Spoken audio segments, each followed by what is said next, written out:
Hey everyone, I'm Alison with Better Half Reviews, and I'm here to talk to you about Deck of Wonders by Furia Games. This is a game that I covered on Kickstarter the first time, but now they're coming out with a reprint and an expansion with some changes to it. So I'll be telling you a little bit about how to play the game, and also what the expansion does, and then my final thoughts. Alright, so let's take a look. Before we get into the gameplay, I just want to let you know this is a bit of a campaign game, so there are packs of cards that you'll be able to unlock and add along the way depending on achievements that you have, besides just the core deck that you start with. And there are 3 different villains that you'll face that have their own decks, and these are the secret things that you can open along the way. Alright, so setting up Deck of Wonders, what you'll need is the core deck box, and then your choice of villain.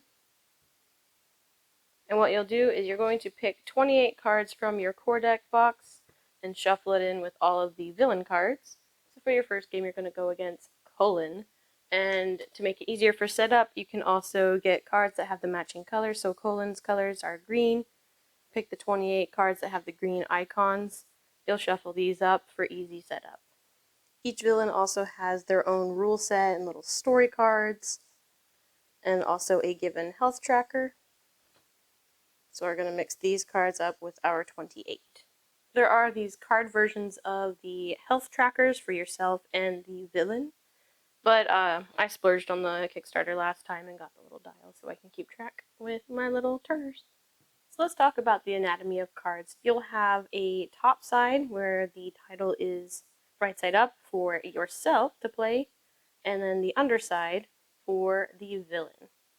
So when you're playing cards, each card has some different symbols on it. This little yellow sun symbol is their power, so that's with the number that they will attack with. So the Pixie Cavalry has an attack of 2. Over here, this is a 3 with a little heart. That is their defense. So if they are being attacked, they have that many life points. So if someone attacks them with a strength of 2, that's not enough to knock out the Pixie Cavalry so they can live to see another day. Right here is the priority number. So there's minions that have different priority numbers. So this is a 2, that's a 3. The higher the priority number, the bigger the target it is for the villains to go after your minions. So if I had these 2 minions, they would go after my Hungry Wolf first before going for the Pixie Cavalry. Another type of card are spell cards. So you have the little purple symbol. If you play this card, it has some type of ability or something that gets activated right then. Some cards, when you play them, have costs. So right here it says you have to discard a card in order to play it. Here's your action, and after you do that, you get to draw a card. So you've got your minions and your spells, and a few other cards mixed in between that you might find later. During the first round, you're going to kind of set up cards for yourself and for the villain. You will draw 4 cards to start.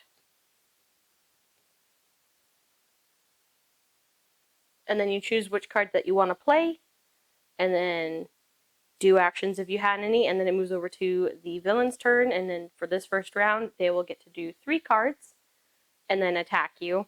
After that first round, it's just going to be 1 card at a time for each of you. So for example, right here I've got a couple different minions and a spell card. Something to note, so I have some minion cards. This one, it says, hey, if you want to play this, you have to discard a card. And then it has an ability that if this card gets attacked, it will destroy any minion that touches it because it's poison. But if I want to put out a minion, for me, they start out exhausted. So I won't be able to attack with them this round. I would have to wait for my turn to be over to activate it, and they'll be ready for next time if they survive the villain attacks. Just for an example here, let's say I've got these minions out, I put them in priority numbers, so this is priority 4, then 2, and I've also got this Earth Shield. So it says place onto a minion. The first time that minion takes damage, that takes 0 damage, and then you discard this card. So it kind of just helps block it a little bit. Yeah, let's put it on here. Typically, I don't always put a lot of cards out first because they're going to do a lot of attacking, but I just want to show you. So they do start exhausted. I can't do anything. I'll just play this card as well just so you can kind of see an example. Alright, so my turn's done. Now they are ready. And then for the villain's first turn, again, they're going to have 3 different cards. They'll activate one at a time. So for this one, it's a forest roll. It's the villains, so we're going to flip it over to this underside. And it says, oh, that's super strong. But it says, play, you destroy 1 other villain minion. Ooh, dang it. I wish they had had a different card. Okay. Alright, so they're out. They didn't have another minion to destroy, so yeah, that stinks. Alright, now they got a spell. I'm going to flip it over for the villain side. It says, destroy the highest priority player minion. That's quite rude. But I do have my shield on it, so I'm going to say the shield blocks it, and then discard, okay? So that was 2 cards for them. So their third card, flip it to the villain side. They got a Treant Shepherd. No extra ability, just strength. Alright. So now they're going to attack because their minions are always ready to attack when they're placed out, so they're not exhausted. They are ready to go. And the fun thing is you can decide how they do the attacking, like who attacks first. So I have this with my highest priority, so they're going to go after my Pixie Mesmerist. If they can't get the highest priority minion defeated, they will go after you. That's something to keep in mind. Alright, so he's got a lot of attack, 5 attack. And here's my highest priority, which is only 2. But, you know, that's fine. I'm going to have him waste his 5 on my 2. So now I am destroyed.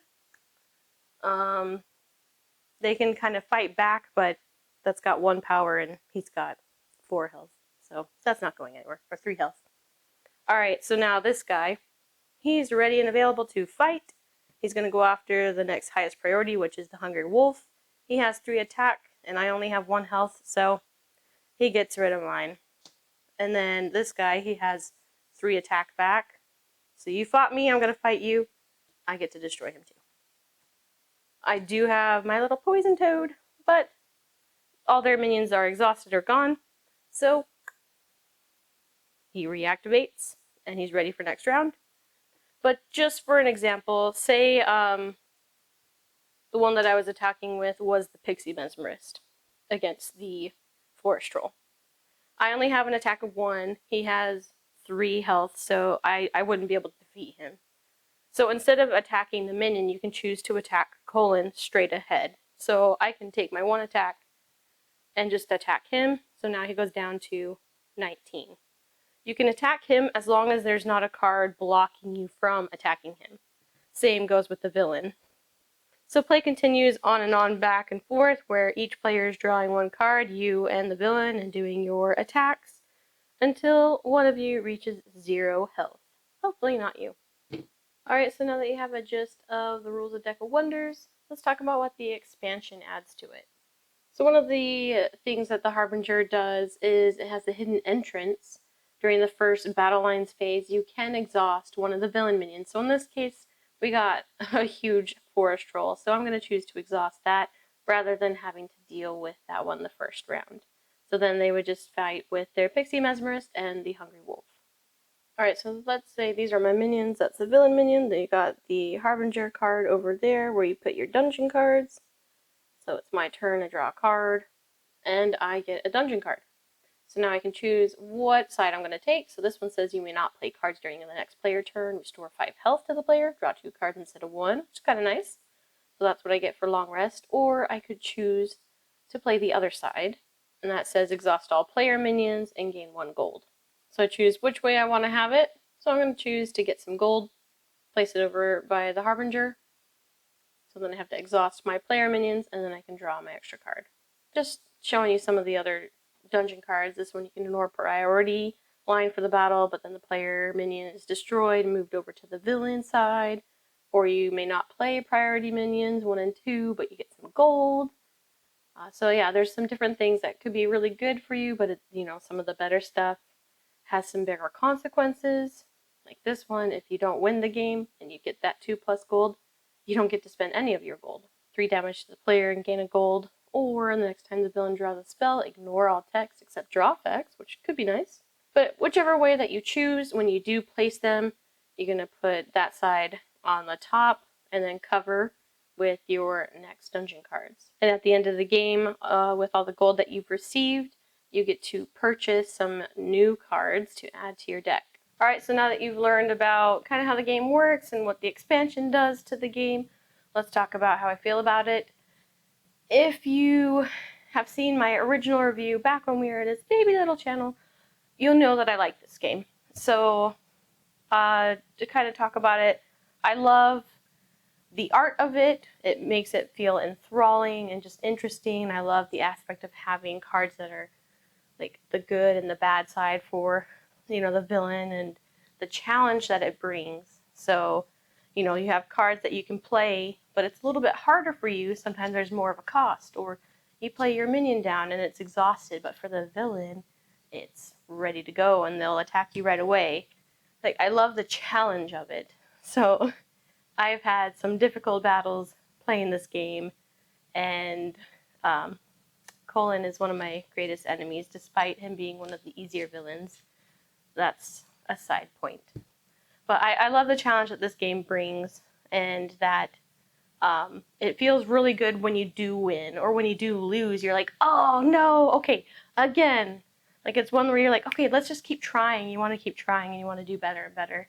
And, check off those goals that you have to do and get those stickers, open those special packs. It's just an exciting thing.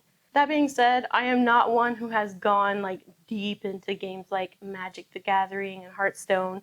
So this was kind of like my entry point for games like this. Like, I'd played Magic the Gathering a long time ago before I really understood any of the rules. So a lot of these concepts were still kind of newer to me. And I know some of you guys are probably veterans with this, but as a newbie, this felt like a good one to enter in on, and trying things like, oh, okay, playing out cards and they're exhausted, and then like bringing them back when they're ready for the next round. It has a lot of good intro techniques without being so convoluted and crazy with a bazillion cards like Magic the Gathering. So I guess if you want to know some of my cons, maybe some of the cons that I would say is that this game can be pretty swingy, where like you do have some strategy of like, you're going to have the villain cards in there regardless, but you get to choose, especially after you get used to the game. You get to hand pick the different cards you're going to be adding to your decks to kind of strategize like things that you could do, knowing what the villain can do, and you shuffle them up and then you go. So it's like, yeah, you can kind of build the deck the way that you want, but you don't know what you're going to be drawing. And so it could be really good or it could be really bad for you, depending on if the villain gets the good card that you really wanted instead. So there is a bit of swinginess to it, but I kind of don't mind it. I feel like that kind of presents like the fun to the game, where you just don't know what's going to happen and you just kind of deal with it when it does. I don't have a lot of other cons to that, but I would just say because of some of the swinginess, some games can just seem harder than others. But like I said in the pros, it kind of just makes the victory feel like that much better when you do have it. Alright, so let's talk about what I feel about what the expansion does to the game. So I do like the little tweaks and things that were added. So with the beginning part, with the hidden entrance, there's some games where, when that villain gets their first 3 cards, it's like, oh man, they drew some really powerful cards. This is just going to be a tough game. That lets you exhaust one of the minions. And I'm like, oh, thank goodness, because sometimes if you have like an extremely bad start to the game, it can feel like you're like swimming the wrong way the whole time. So I like that has that option, just to like, get a soft start. You can start with one of their minions exhausted. So I think that's kind of a little helpful. And I like the twist of having the dungeon. So you have the Harbinger, and whenever you draw a dungeon card, you're going to choose, okay, do I want to have this side or this side, activate it. You put it down and maybe you get some gold coins, maybe some ability happens. It could be good, it could be not as great, but we'll see.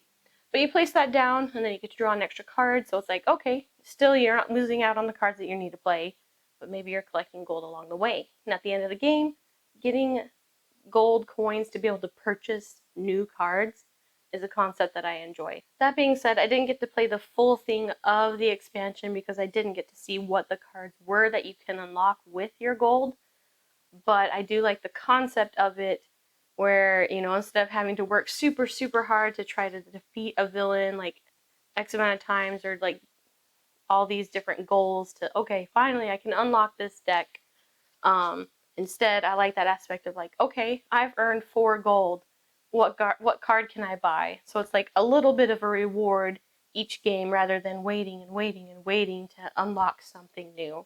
So I like that aspect of just like little rewards here and there from game to game.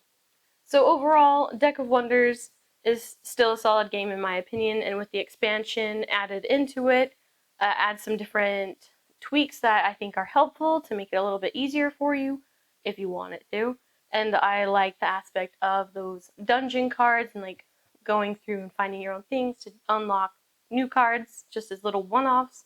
So I feel like if I were to play Deck of Wonders in the future, I'd want to play it with the expansion just pretty synonymously, because there's not too many changes added into it, just a few different cards that have some different aspects to it, which you already have a lot of cards with different things that go on. But what I'm most excited for is to see what those cards are that you can buy, the different things that you can unlock. So I can't wait to see what Furia Games is going to show us with this and when the final product comes out. So if you are interested in backing the base game, or if you want the expansion, I'll put the Kickstarter link down below and you can check it out. Alright, I'm Allison with Better Half Reviews. Happy gaming! Have fun! Right here is the... why can't I think of the word? Okay.